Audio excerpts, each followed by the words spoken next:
Hello, welcome to another episode of Anne's Garden. Today I'm going to talk about one of my favorite perennials, and then I'm going to talk a little bit about garden maintenance, keeping your flower beds looking their best. Let's get started.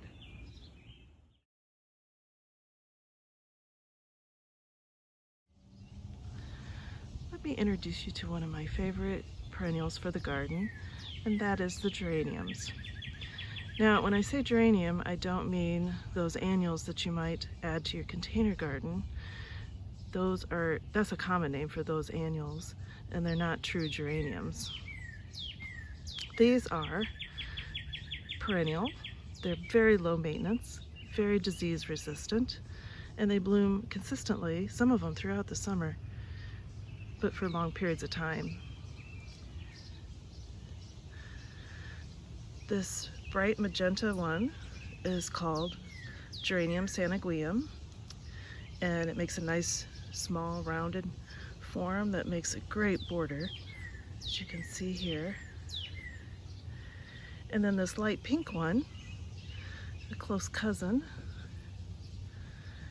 is Geranium sanguineum striatum. There's little stripes on the flowers.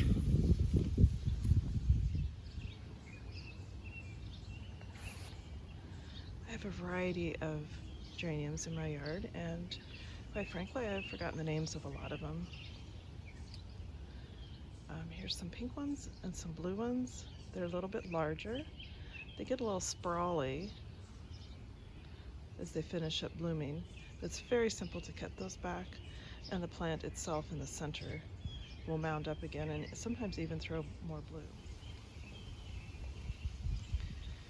Here's some more geraniums, some beautiful purple ones. This is Rozanne, I believe. I have a lot, and I'm afraid I forgot the names of a lot of them. And here's a smaller white one. Makes a real good edging.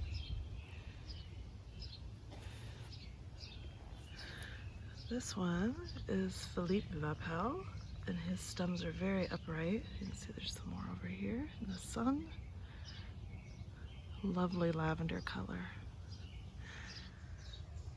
Here is Geranium Brookside, intermingling beautifully with some Allium Christophi. The colors going together so nicely. This geranium can tolerate a little bit of shade, and the leaves have a strong scent when you brush against them.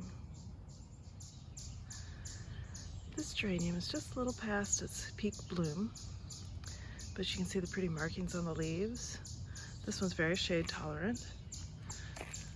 It's very simple to cut these back, and then there's more leaves below, and it'll continue to make a nice statement in the garden, mounding up, and then the leaf color really helps add to the shade garden. There's some more here. Blooms are very pretty too, very dark purple.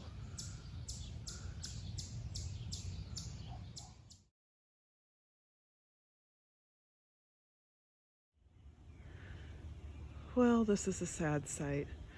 This often happens to peonies though. Those flower heads and buds are so heavy. Get some rain in them, some wind comes up, and they collapse like this. Each year I think, this year they're gonna make it. They're standing strong and it's beautiful and the weather's holding, and then of course we live in Iowa, it rains and there's wind, and they tend to collapse like this if their height of bloom like this bush was. So now I'm going to cut this one back and show you what it looks like when they're done and how much better it will look now. It's very simple.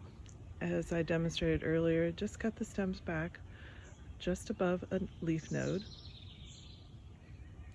Most of the flowers in this bush are finished blooming, but I will probably be able to save a few of the late ones that are just opening and maybe some buds and have a nice little bouquet from that. So let's get started.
And there you have it, all trimmed up, looking good again. Those leaves will turn, and that are left on the bush will turn toward the sun, and within a week will barely be able to tell that it was cut back. It's a pretty well established bush, several years old, so I cut back pretty strongly. If you have a brand new bush, or you've just planted it within the last 2 to 3 years, you want to be very careful and not cut back so much greenery. Leave as much greenery as possible so that it will be able to keep growing and get stronger each year. The first probably 2 years at least, and maybe the 3rd year, you don't want to cut long stems off of it. But once they're established, peonies are very tough, very easygoing, and you can cut them back pretty far, and they'll still do just fine. Here's some optional maintenance for your perennials that will help encourage longer bloom and also keep things from getting too out of control. This plant here is Veronicastrum, or Culver's root, and you can cut it back to a leaf node like this. So you cut back the ones that are in front. They'll bloom a little later than the ones that you haven't cut, and you'll kind of have a tier of blooms throughout the summer. It'll extend your bloom season too. And these guys can get kind of tall and take over a little bit, so it's kind of nice to cut them back, especially along the path, so that they don't get smushed or stepped on when they get in the way. Another common garden plant that this trick is very useful for are garden phlox. Very common. This is a nice big stand I've got here. They're all white, and in about July or August they'll really light up the border here. However, they are kind of robust, and they will kind of take over if they can. So I like to cut them back, especially here along the path, so I can get through a little easier. And it, like I said before, it'll extend the length of the bloom period for them. So as the ones in the back are finishing up, the ones in the front will be starting to bloom. So again, just cut right above a leaf node. Just like with the peonies, you can shape them shape these a little bit.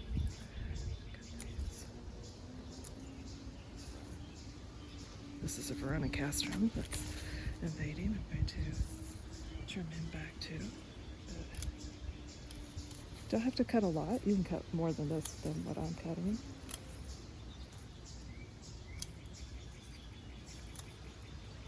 You can do this earlier in the season too. I'm going to cut all along the edge here, cut them back a little bit. I'm going to leave all of the ones back here by the fence.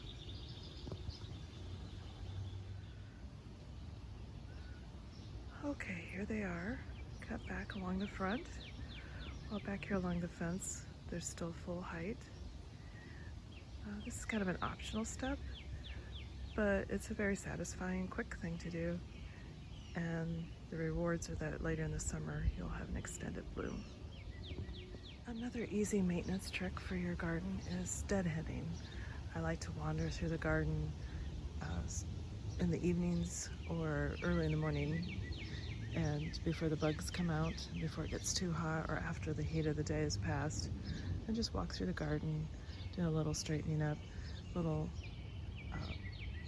neatening up, cutting back flowers that have finished blooming. Again, usually not really necessary, but it does make the garden look a little neater and tidier, and it gives you a chance to walk through your garden and enjoy it.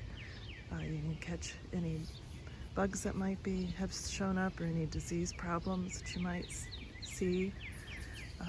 And it's just a really pleasant way to enjoy the garden. Now these are Siberian iris. Very beautiful. I love this color. But they're about finished blooming. With Siberian iris, you almost have to deadhead them. They do produce really interesting seed heads. They're dark black or dark navy. But if you leave them on, and they do look great, I have done that, and they look really interesting and really pretty. But if you leave them, then you sacrifice next year's bloom. So it's a good idea, if you want blooms, of course, and that is to deadhead. And all you do is, now this one is still blooming, so I'm not going to cut that one, but this one is finished. So I'm just going to cut him back, like that. So, like I said, one of my favorite activities or hobbies, I guess, is to wander through the garden. I call it puttering, and I pull the occasional weed. I deadhead flowers that are finished blooming and check on how everybody's doing. Keeping your plants watered is, of course, very important. I rarely water established plants. I do water new transplants, whether they're perennials or annuals, tomato plants, and containers, which is probably the most important and the most critical. When it gets hot and dry, those containers dry out very quickly, and you may be watering at least once a day. I have a rain barrel, which helps a lot, but I still need to supplement it with tap water.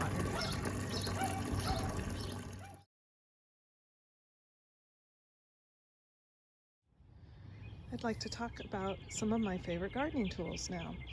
Now, this is not all that I have more, but I have narrowed down my favorites to just a few.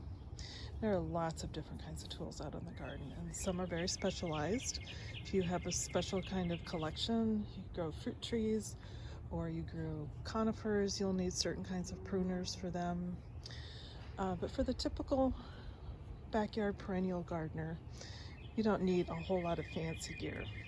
These tools that I'm going to show you today are pretty classic and standard, and you can find them pretty much any gardening store, a lot of times at hardware stores. Most of these are pretty easy to find. So let's get started.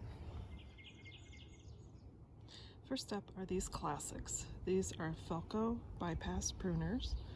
They can be used for just about any trimming job you have. They'll cut from smaller stems to small branches and trees. They're easy to use, very smooth operating, comfortable to hold in the hand. They can be actually pulled apart, blades cleaned and sharpened. They're a lifetime tool.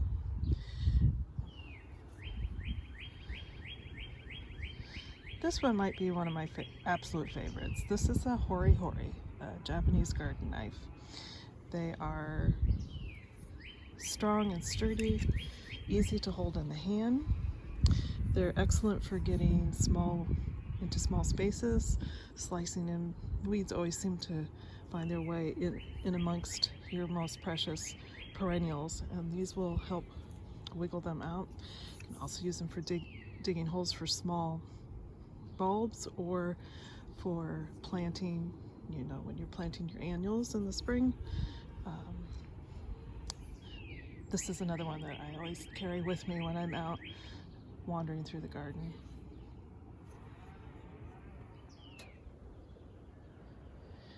And here is my favorite shovel. I use it almost every time I'm out in the garden for one thing or another.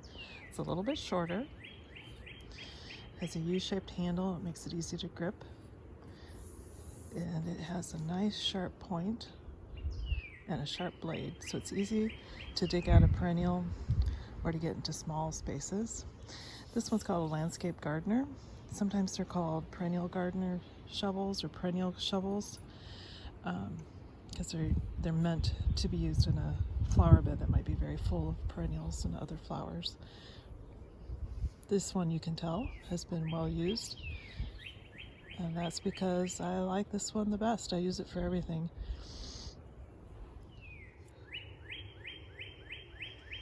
You'll also notice a well-worn pair of garden gloves here. I always wear gloves in the garden to protect my hands.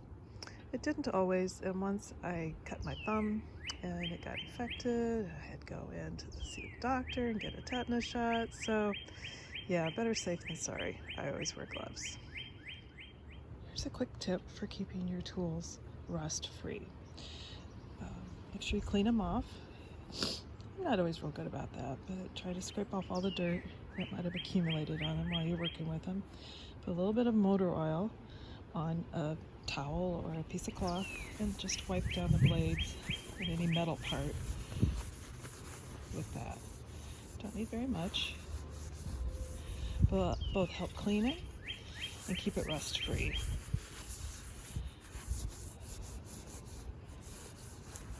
My dad used to keep a bucket of sand in the garage with a little bit of used motor oil mixed in with the sand, and he would just insert the blades of the trowels and the shovels that he used in there, and that would help keep them rust free.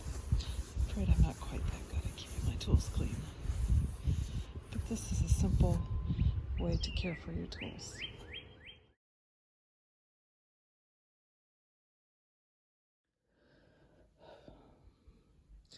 I have 3 books to recommend to you today. These are books that you can get from the library. The first one is called Wedding Flowers by Paula Preike. Now, Preike is an English florist, and her flower arrangements reflect the English love of lush, old-fashioned bouquets and flowers. Some of her arrangements and decorations may be a little ambitious, but you're going to get lots of ideas. Table arrangements, boutonnieres, decorating pews. Here's boutonnieres again. Flowers for the flower girl. Her color combinations are very modern, but her flowers are very traditional. It's really a beautiful book. Next up, I have Grow Your Own Wedding Flowers by Georgie Newberry.